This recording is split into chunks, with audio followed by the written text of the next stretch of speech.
Trading என்ற விஷயத்துல நிறைய பேர் பாதிக்கப்பட்டிருக்கீங்களா? இந்த வீடியோ உங்களுக்காக மட்டும்தான்.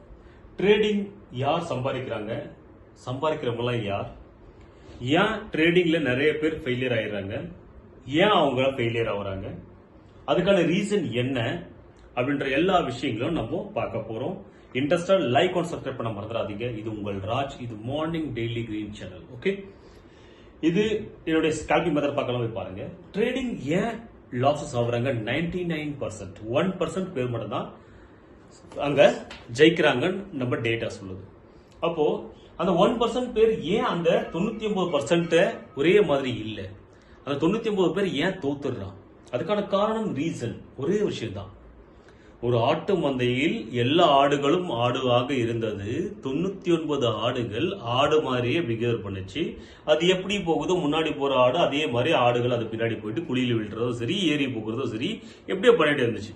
ஆனா அதுல இருக்கக்கூடிய ஒரே ஒரு ஆடு அது புலியாகப்பட்டது. ஆடு வேஷம் போட்டு புலிக்குள் பதுக்கி உள்ளது. அந்த புலி என்ன செஞ்சிருக்கு? ஆடு மாதிரி வேஷம் போட்டு ஆடோடு பழகிருக்கு. அதுக்கான வேட்டை, அதுக்கான ஏரியா, அதுக்கான இடம் வரும்பொழுது அது என்ன செய்யுதுன்னா அந்த மொத்த 99 ஆட்டையும் அதனோட ஏம் ஒரு ஆட்டை சாப்பிடறது கிடையாது.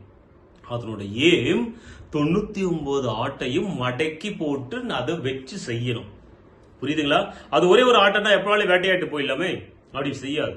அப்போ எஸ்எல் என்பதும் ஃபெயிலியர் என்பதும் காரணம் இதுதான்.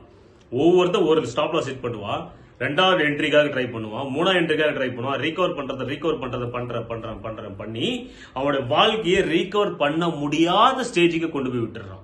ஓகேங்களா? அதே செல்லர் என்ன செய்யறான்? ஒரு பிக் ஷாட்டோ, ஒரு இன்ஸ்டிடியூட்டல் லைவ் பையிங்லோ, இல்ல பெரிய பெரிய பிக் ஷாட்டோட ஃபுட் பிரிண்ட்ஸோ என்ன செய்யுது அப்படின்னா, அவன் கரெக்டா உங்களுடைய ஆசையை ஆயுதமாக ஏற்றுக்கொள்கிறான். உங்க ஆசை தான் உங்களுடைய ஆயுதம். நீங்க ஆசைப்படுறீங்க, நல்ல கேண்டல்ஸ்டிக் மேல பெருசா போட்டுருக்கு, நம்ம ஆப்ஷன் பையிங் பண்ணுவோம், அங்கிருந்து நல்ல ஒரு ஃபார்மிங் போடலாம், நம்ம ஏற்கனவே 5000 ப்ராஃபிட் இருக்கிறோம், ஒன்னு 5000 புக் பண்ணா வீட்டுல கொஞ்சம் நல்லா இருக்கும், பேர் நல்லா இருக்கும், நல்லபடியா நம்ம ரீகவர் பண்றோம், ஒரு கெத்தோட சுத்தலாம் அப்படின்னு சொல்லிட்டு என்ன பண்ணுவோம்னா மேல போயிட்டே இருக்கக்கூடிய கேண்டல்ல தலையை விடுவோம், என்ட்ரி கொடுப்போம். அப்ப என்ட்ரி கொடுக்கும்போது என்ன ஆகும்னா அது ரீடெஸ்ட் பண்ணும் போது எடுத்த ப்ராஃபிட் மைனஸ்ல கட் ஆகும் போது நீங்க பயத்துல ஸ்கொயர் அப் ஆவீங்க. அதுக்கப்புறம் தான் பெரிய கேண்டல் மேல போடும். அப்போ நம்மளுடைய விஷயங்கள் என்ன? மார்க்கெட் எந்த சைடு போயிட்டே இருக்கோ அந்த சைடு நம்ம போகிறவாச்சு. எப்படி ஆட்டு மந்தைகள், ஒரு ஆடு எந்த சைடு போயிட்டு இருக்கோ அந்த ஆடு பின்னாடி இருக்கக்கூடிய மொத்த ஆடு அதை ஃபாலோ பண்ணும். ஆனா சிங்கம் அப்படி ஃபாலோ பண்ணாது. ஒரு சிறுத்தையோ சிங்கமோ ஒரு புலியோ வேட்டையாடக்கூடிய மிருகங்களும் வேட்டையில் உட்படுத்தப்படக்கூடிய மிருகங்களும் டிஃபரெண்ட் வேற. ஏன்னா ஒரு புலி ஒரு மானை அடிக்கும் பொழுது வேட்டையாடுறது வேற, அதே ஒரு புலியும் ஒரு சிங்கமும் ரெண்டும் அட்டாக் பண்றது வேற. ரெண்டு வேட்டையாடி சாப்பிடாது, ரெண்டும் அவங்களுடைய இடத்துக்காக ஃபைட் பண்ணுமே தவிர அது வேட்டையாடுது. அப்போ வேட்டையாடக்கூடிய வேட்டை ஆடப்படக்கூடிய விஷயங்கள் என்னன்னா மான் தான். அவன் மானாகப்பட்டதுன்றத நம்ம மனுஷங்களுடைய ஆசை. அந்த ஆசை வேட்டையாடுறது ஒரு காரணம். அவங்கள ஆசையை தூண்டணும்.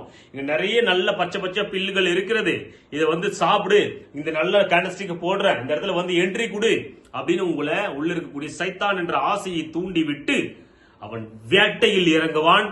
ஒரு மானு கூட தப்பிக்காது, ஒரே மான் கூட தப்பிக்காது. உங்களை என்ட்ரி பண்ண வச்சு ஒரு சிங்கிள் கேண்டல் அடிச்சான்னா உங்களுடைய எஸ்எல் காலி. அப்போ ஆசை காட்டும் இடத்தில் செல்லாதே, லாஸ் மட்டும் தான் நடக்கும்.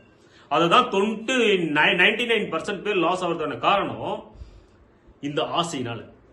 இந்த ஆசையை விட்டால் போதும். ஒரு நாளைக்கு 1000 ரூபாய் எடுக்கிறது ஈஸியா இல்லையா? 500 ரூபாய் இன்கம் பண்றதுக்கு ஈஸியா இல்லையா? அது பிசினஸா யோசித்தோம்னா ஈஸியா இல்லையா? ஆனா நம்ம என்ன செய்யறோம்னா 1000 ரூபாய் பத்தாம அந்த இடத்துல 10,000 ரூபாயை நம்ம எக்ஸ்பெக்டேஷன் பண்றோம். அப்பதான் நம்ம அடி வாங்குறோம். டெய்லி 1000 ரூபாய் இன்கம் கொடுக்கறதுக்கு ரெடியா இருக்கு, பேக்கெட் பண்ணி கொடுக்கறதுக்கு ரெடியா இருக்கு. ஆனா நம்மளுக்கு பேக்கெட்டே கட் பண்ண வாட்டு முட்டை கடை தான். ஓகே, ஒரு நாளைக்கு தங்க முட்டை, ஒரு நாளைக்கு ஒரு முட்டை எடுத்துட்டு நல்லா பணக்காரன் ஆயிட்டு இருப்பான்.